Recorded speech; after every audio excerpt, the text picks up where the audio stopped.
300 বরযাত্রী নিয়ে বিয়ে করতে যান, সমস্ত সঞ্চয় ব্যয় করে ঋণগ্রস্ত হয়ে 1000 লোককে বউ ভাতে নিমন্ত্রণ করে ভরপেট মাটন, গলদা চিংড়ি, ভেটকি পাতুরি খাওয়ান, আর বাচ্চা হওয়ার সময় বউয়ের জন্য এক ব্যাগ রক্ত জোগাড় করতে পারেন না, তাহলে আপনি কাদেরকে খাইয়েছিলেন সেটা একটু চিন্তা করে দেখবেন। লক্ষ লক্ষ টাকা ব্যয় করে বিয়ের অনুষ্ঠান না করে ওই টাকাটা আপনি ব্যাংকে রেখে দিন।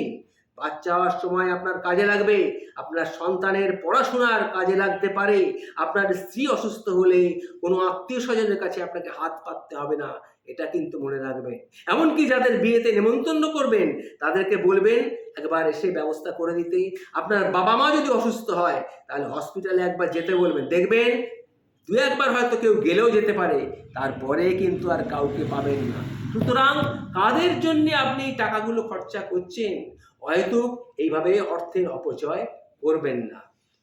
আর আপনার বাবা মার মারা যাওয়ার পর যদি শ্রাদ্ধ করার ইচ্ছে থাকে এবং সেই শ্রাদ্ধের জন্য যদি আপনি কয়েক লক্ষ টাকা রেখে দিয়ে থাকেন, সেটা কি করবেন?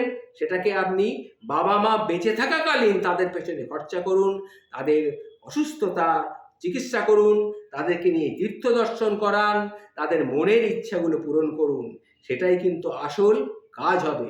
বাবা মা মারা যাওয়ার পর লোককে খাইয়ে লোক দেখিয়ে কখনো এটা করতে যাবেন না, সেটা ঠিক নয়।